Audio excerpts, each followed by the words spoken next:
창세기 28장 오늘 같이 묵상합니다. 야곱의 이야기가 이제 본격적으로 시작을 하죠. 어저께 그 이삭 아버지로부터 형이 받아야 될 받기로 했던 그 복을 이제 이렇게 속여서 빼앗은 다음에 드디어 이제 그는 그 집에 살 수 없었기 때문에 이제 어머니의 그런 조언대로 이제 정든 집과 부모님 곁을 떠나야 하는 그런 상황에서 이제 오늘 드디어 그가 이제 그 하란 땅으로 이제 떠나는 이야기입니다. 야곱이 그것을 알았을까? 우리가 다시 생각해 보면은 참 복받은 자의 그런 그 참 앞길이 꽃길만은 아니다라는 걸 우리가 볼 수가 있습니다. 사실 그 이야기가 이제 10절부터 진행이 되는데 그 사이에 1절부터 9절까지 이제 그 야곱이 사실 이삭 아버지를 속인 거지만 이삭은 그런 상황을 인정을 하는 것 같습니다. 그래서 이제 아들을 야곱을 떠나보낼 때 그는 하나님께 항복하듯이 그 아들 이삭을 축복을 하죠. 그 이유를 근데 이 가나안 사람의 딸들 중에서 결혼하지 말고 너의 그 외삼촌 집에 가서 그 외삼촌의 딸들과 그 중에서 하나랑 결혼해라. 곧 이제 이종 사촌이죠. 이제 이종 사촌과 가서 결혼을 해라. 그렇게 해서 가나안의 사람의 딸들로부터 며느리를 취하고 싶지 않은 이제 그런 이야기와 함께 이렇게 그 이삭이 야곱을 축복하는 이야기가 나옵니다. 그 축복의 이야기가 3절부터 나오죠. 3절부터 4절. 전능하신 하나님이 아마 이 야곱을 호롤단신으로 먼 땅을, 먼 그 길을 떠나보내는 게 마음에 걸렸든지 그는 전능하신 하나님이다. 17장 1절에서 하나님께서 아브라함에게 나타나셨을 때 알려주신 말씀이죠. 이 전능하신 하나님, 엘샤다이 들어보셨죠? 엘샤다이, 그게 전능하신 하나님이라는 뜻이죠. 그 하나님께서 너에게 복 주시길 원한다. 이삭은 본인의 의도와는 달라졌지만 그러나 그것이 정말 하나님의 섭리 가운데 하나님께서 자신의 뜻을 꺾고 하나님께서 당신의 뜻을 이루어 가시는 것에 정말 순응하면서 그 아들에게 복을 빕니다. 내게 복을 주시어, 하나님께서, 전능하신 하나님께서 내게 복을 주시어 내가 생육하고 번성하게 하여. 창세기에 하나님의 창조 언약이 생각나죠? 내가 여러 족속을 이루게 하시고 아브라함에게 허락하신 복을 내게 주시되, 아브라함과의 언약의 말씀까지 합쳐서 창세기 창세 때의 창조 때의 그 약속과 아브라함에게 주신 약속을 함께 이렇게 그 아들에게 축복을 합니다. 너와 함께 내 자손에게도 주사 하나님이 아브라함에게 주신 땅, 곧 내가 거류한 땅을 내가 차지하게 하시기를 원합니다. 얼마나 야곱이 이 아버지의 축복 기도가 도움이 됐을까, 힘이 됐을까.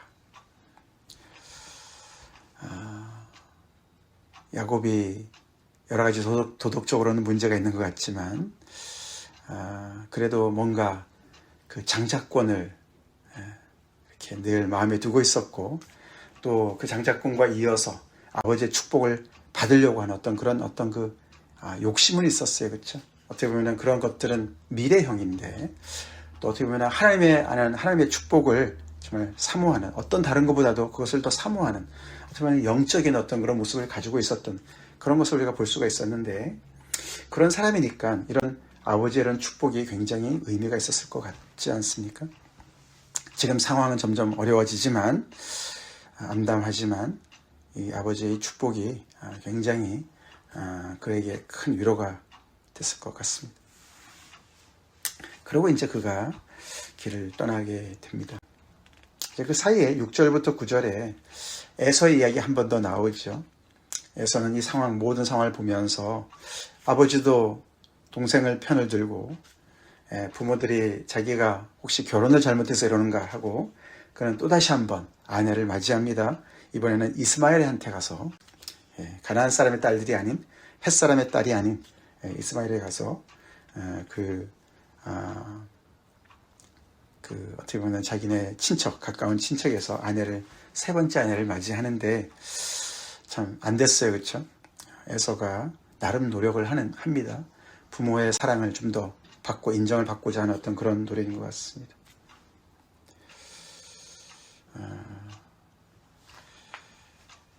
그는 다분히 굉장히 동생 야곱과 비교해 봤을 때는 약간은 육적인 그런 모습을 드러내고 있습니다. 에서의 모습을 보면서 우리가 어떤 종교적인 열심, 잘못된 종교적인 열심을 또 볼 수가 있어요. 그렇죠? 문제 파악이 잘 안 됐어요. 그렇죠?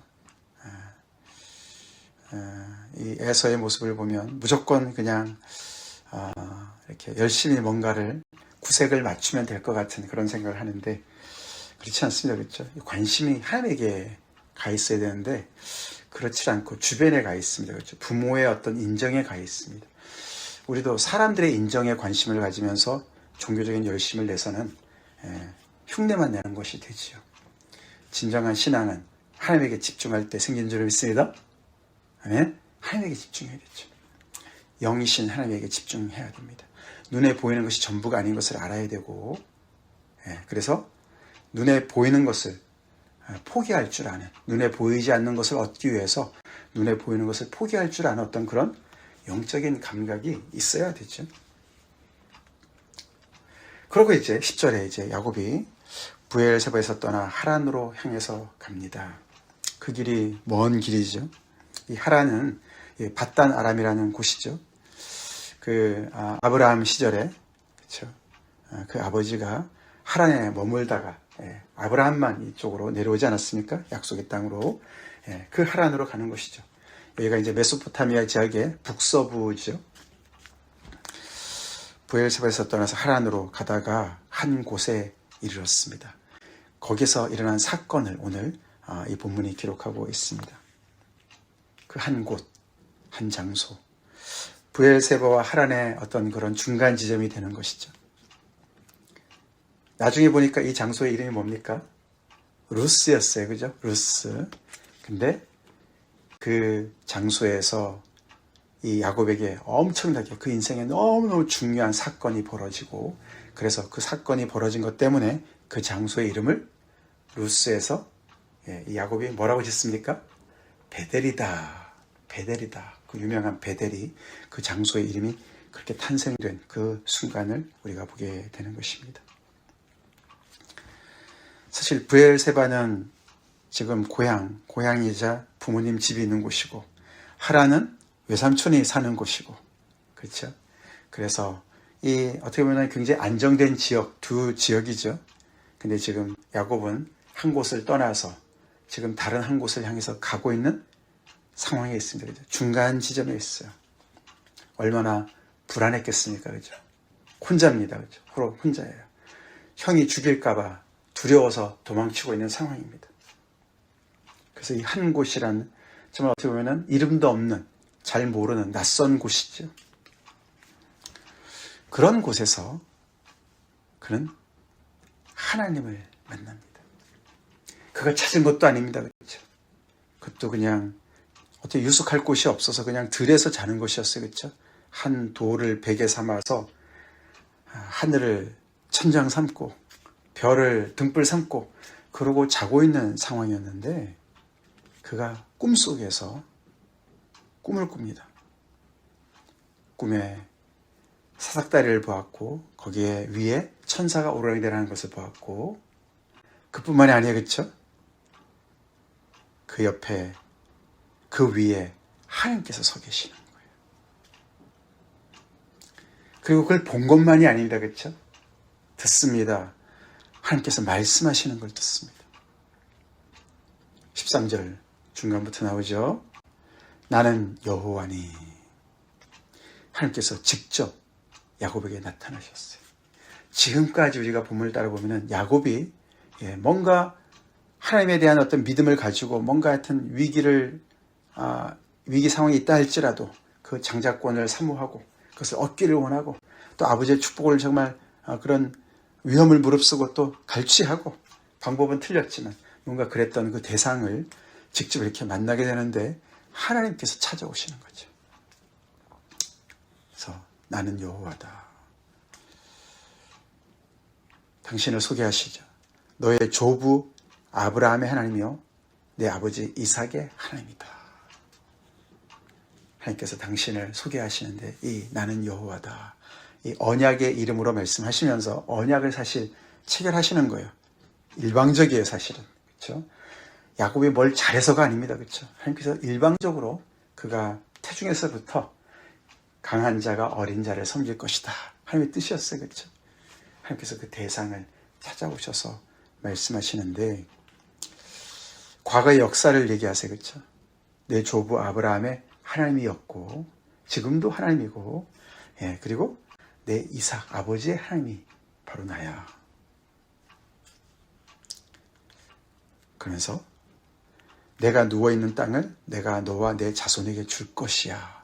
미래를 또 향합니다. 그렇죠? 아직 야곱은 혼자예요. 그렇죠? 결혼 전입니다. 그리고 정처가 없습니다. 그렇죠? 앞으로 무슨 미래가 기다리는지 전혀 모릅니다. 그냥 장자권을 형으로부터 빼앗은 것과 아버지의 축복을 받은 것밖에 없습니다. 아무것도 없어요. 빈털털이에요. 근데 하나님께서 그에게 이 땅을 너와 내 자손에게 줄 거야. 그뿐만 아니죠. 내 자손이 이 땅에 티끌같이 되어서 서쪽, 동쪽, 북쪽, 남쪽으로 퍼져나갈 거야. 온 세상을 덮을 거야. 그런 뜻이죠. 그러니 이 야곱이 얼마나 많은 자손을 얻겠습니까? 그렇죠? 어마어마한 이야기를 하십니다. 그리고 땅의 모든 족속이 너와 내 자손으로 말미암아 복을 받을 것이다. 너의 자손들이 얼마나 복을 많이 받으면 그 복을 통해서 많은 그런 땅의 모든 족속들이 복을 받을 것이다. 너무너무 일방적이고 전혀 예상치 못한 이런 말씀을 듣는 거예요. 야곱 입장에서 우리가 생각해 봅시다. 이건 웬 은혜인가요? 그렇죠? 그렇죠? 내가 뭘 했다고 하나님이 이렇게 나를 축복해 주시나.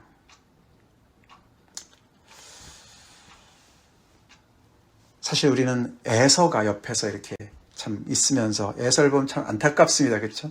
그래서 계속 이렇게 비교가 돼요. 왜 하나님이 에서는 이렇게 사랑하지 않으시고 그렇죠? 이 야곱만 이렇게 편애하시나 이런 생각이 들어요. 그렇죠? 그래서 나중에 우리가 그 구약 성경의 뒤에 보면은 그런 얘기 나오지 않습니까? 또.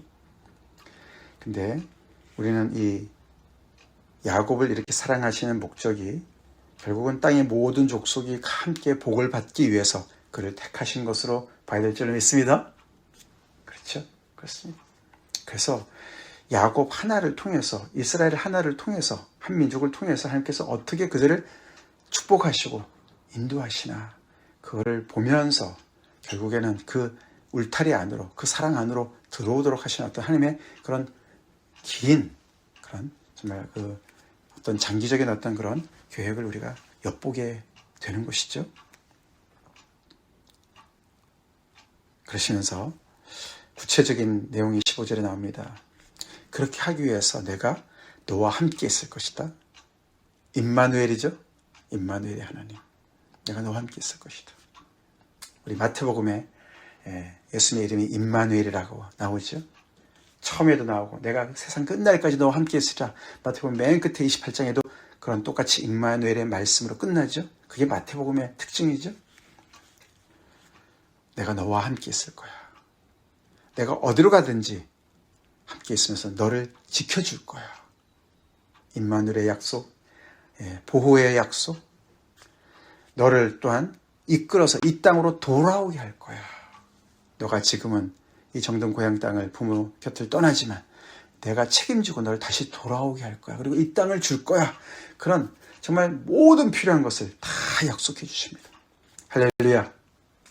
그래서 이 야곱에 대한 이 야곱을 향한 이 하나님의 축복은요. 하나님의 백성이 정말 원하는 그 모든 것을 다 포함하고 있는 종합 선물 세트와 같아요. 본보기로 보여주시는 겁니다. 내가 내게 허락한 것을 다 이루기까지 너를 떠나지 아니할 것이다. 그래서 하나님께서요, 지금 이렇게 자고 있는 이 야곱한테 나타나셔서 당신의 언약을 일방적으로 체결하시면서 그의 인생과 당신을 꽁꽁 얽어매는 것과 같습니다. 그렇죠? 그렇죠? 그게 하나님의 특징입니다. 하나님의 언약의 특징이에요.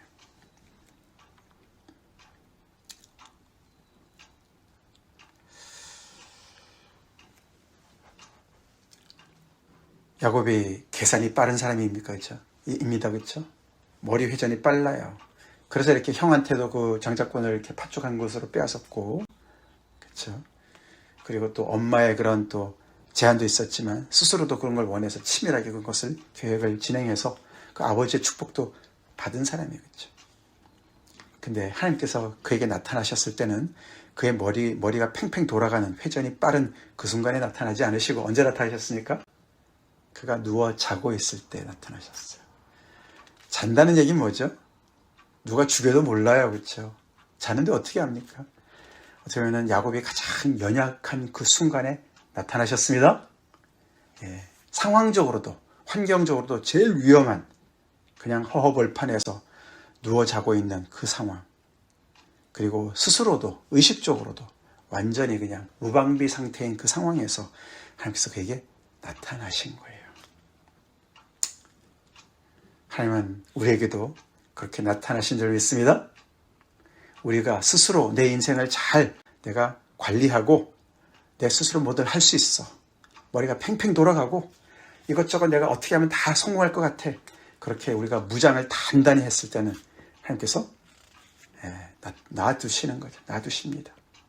그러다가 우리가 정말 연약해졌을 때에 야곱처럼 이렇게 누워 잘 때처럼 우리가 정말 연약해지고 아무것도 못하는 그런 상황 속에 하나님께서 나타나십니다. 그만큼 하나님은 정말 이 야곱의 인생 가운데 관여하기를 원하시고 그가 겸손해졌을 때 이런 상황적으로 또는 어떤 신체적으로 겸손해졌을 때 그 순간을 통해서 그에게 말씀하시는 것이죠. 그래서 야곱이 하나님의 축복을 받는데 자기의 머리로 팽팽 돌아가는 머리로 계속 계산해서 그 축복을 빼앗는 것이 아닙니다. 그것을 자기가 스스로 얻어내는 것이 아닙니다. 결국 하나님께서 그런 인생을 하나님께서 다루시면서 하나님께서 하나님의 방법으로 그를 딜하시면서 그가 복받을 사람으로 인도해 가시는 걸 우리가 보게 돼요. 그 중에 하나가 또 라반 아닙니까? 그렇죠? 우리가 앞으로 보지만 그렇죠? 야곱보다 훨씬 한 수 위인 라반 통해서 그가 정말 인생 수업을 20년 동안 받지 않습니까? 그 모든 것이 다 하나님의 계획 안에 있는 줄로 믿습니다. 그런 크신 하나님을 우리가 보게 됩니다. 자, 그런 어떤 꿈을 꾼 다음에 야곱이 그 다음에 하나님 앞에 반응을 하죠. 하나님의 이런 정말 일방적인 그런 축복의 약속을 받은 그 야곱이 꿈에 반응하는 게 아닙니다. 그렇죠? 그가 깨어났어요. 잠에서 깨어났어요. 그죠? 깨어났습니다. 와, 신기한 꿈이다. 그리고 그냥 잊어버리는 것이 아닙니다. 그렇죠? 그 꿈의 내용을 그는 그대로 받아들이고 그 꿈에서 하나님께서 약속하신 어떤 그런 축복 때문에 놀라는 것이 아니라 그는 하나님께 놀랍니다. 이게 이제 야곱의 어떤 그런 중요한 부분입니다. 야곱이 지금 어떻게 보면은 그가 정말 얻고자 했던 것도 보이지 않는 것이었는데 이런 꿈 속에서 그가 어떤 이런 약속들을 정말 중요한 약속들을 하나님께서 다 해주셨는데도 그런 것보다도 그 약속을 주신 대상인 하나님에게 집중을 하는 걸 볼 수가 있어요. 야곱이 잠이 깨어 이르되 여호와께서 과연 여기 계시거늘 내가 알지 못하였도다. 이에 두려워하여 이르되 두렵도다 이곳이요. 그는 할렐루야 신난다 이러지 않았어요. 그렇죠? 축복 때문에 너무 신납니다 이러질 않았어요. 그 이전에 하나님이 얼마나 두려우신 분인가를 알고 있어요. 거기에 초점이 있어요. 우리도 그렇게 합시다. 그렇게 합시다. 우리가 하나님께서 주신 은사들, 선물들, 우리는 그 은사와 선물을 자랑하기가 쉽습니다. 거기에 눈이 돌아갑니다. 그래서 선물을 주신 분한테는 관심이 별로 없어요. 그러지 맙시다. 그러다 보면 점점 우리는 육의 사람으로 변해가요. 세상적인 사람으로 변해갑니다. 선물을 주신 그분에게 집중합시다. 야곱이 거기에 집중하는 거예요. 하나님에게 집중하는 거예요. 그래서 그는 두려워합니다. 하나님께서 여기 계셨는데 내가 몰랐구나. 이곳이야말로, 이 정말 전혀 이름도 모르는 이곳이야말로, 허허발판이었던 이곳이야말로 하나님의 집이다. 하늘문이다. 왜요? 하늘이 열려서 거기서 사닥다리에서 그냥 천사들이 오락내락 하니까, 그렇죠? 거기가 그가 그렇게 표현합니다. 그래서 베델이라고 짓는 거예요. 베델은 하나님의 집이란 뜻이에요. 베드가 집이고 엘이 하나님이란 뜻이거든요. 하나님의 집이다.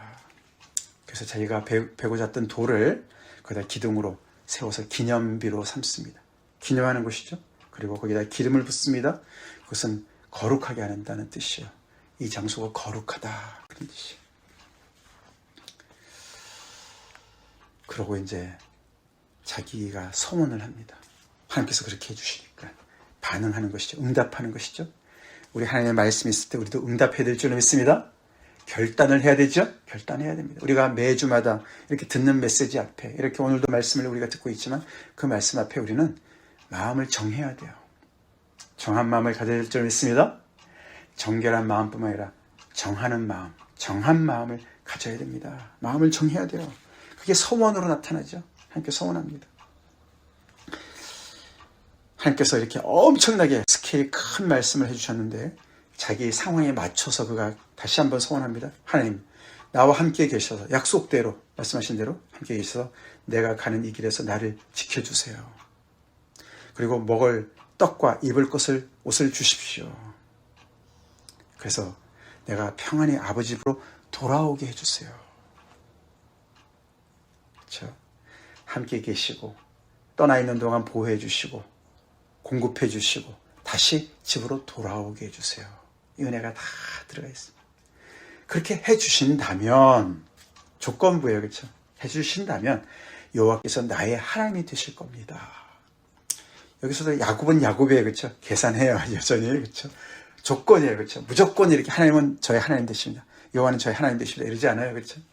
이렇게 해주시면 단서를 붙입니다. 아직 시작이니까 충분히 이해가 되죠? 나의 하나님이 되실 겁니다. 그도 언약의 언어를 씁니다. 그리고 제가 세운 이 돌이 하나님의 집이 될 것이고, 그래서 내가 하나님께 예배를 드리겠습니다. 그런 말이죠. 그리고 내가 하나님께서 내게 주신 모든 것에서 10분의 1을 내가 반드시 하나님께 드리겠습니다. 이런 와중에도 야곱은 계산을 합니다. 그렇죠? 10분의 9는 제가 갖고요. 10분의 1을 드릴게요. 사실 이것이 11조의 원래 뜻이죠. 하나님께서 주신 것들 중에서 10분의 1을 떼어서 하나님께 먼저 드리는, 이 모든 것이 하나님의 것입니다. 주셔서 감사합니다. 그래서 11조를 드리겠다, 이런 뜻이죠. 이것은 자기의 삶에서 중요한 것을 하나님의 정말 소유권에서 하나님을 소유해서 하나님의 소유권을 인정하겠습니다. 그런 이야기를 하는 것이죠. 그래서 이 장소가 대대로 유명해졌습니다. 베델이죠. 베델. 무명의 장소가 유명한 장소가 되었어요. 야곱의 그 인생 속에서 하나님을 경험한 그 자리가 어마어마한 자리가 되었습니다. 그래서 이게 교회 이름 중에 베델이 많은 이유가 거기에 있습니다. 하늘문이 열리고 하나님이 계시는 곳이다. 우리 하나님 정말 존귀하신 분이시죠? 사실 인간적으로 따지면 야곱, 사실 에서가 더 나아요. 그렇죠? 남자답고. 근데 하나님의 눈은 다릅니다. 그렇죠? 하나님의 눈은 달라요. 우리 아까 요한복음 15장 말씀, 내가 너희를 택했다. 너희가 나를 택한 것이 아니라 내가 너희를 택했다. 주님께서 제자들한테 정말 마지막 다락방에서, 그렇죠? 말씀하실 때 그 제자들, 세상의 기준으로 봤을 때는 정말 대단한 그런 정말 스펙을 가진 사람들 얼마나 많이 있었겠습니까? 그러나 예수님의 눈도 달랐습니다. 예수님의 눈도 다르셨어요. 그렇게 하나님께서 우리 한 사람 한 사람을 택하신 줄로 믿습니다. 우리가 잘나서가 아니라 전적인 하나님의 은혜로 우리를 택하셨습니다. 아멘. 그리고 일방적으로 하나님께서 언약을 맺으시고 우리를 위해서 아들 주셔서 새 언약의 그런 주인공들을 부르신 거예요. 할렐루야. 야곱이 받은 그 축복 우리도 다 받아 누리는 줄 믿습니다. 우리 하나님께서, 예수님께서 내가 너와 함께 있을 것이다. 그래서 우리 하나님의 은혜에 합당하게 살아가는 것이 어떤 것인가를 우리가 생각해 봐야 돼요. 하나님께서 계속 당신의 뜻을 이루어 가시는 것을 우리는 믿어야 될 줄 믿습니다. 아멘.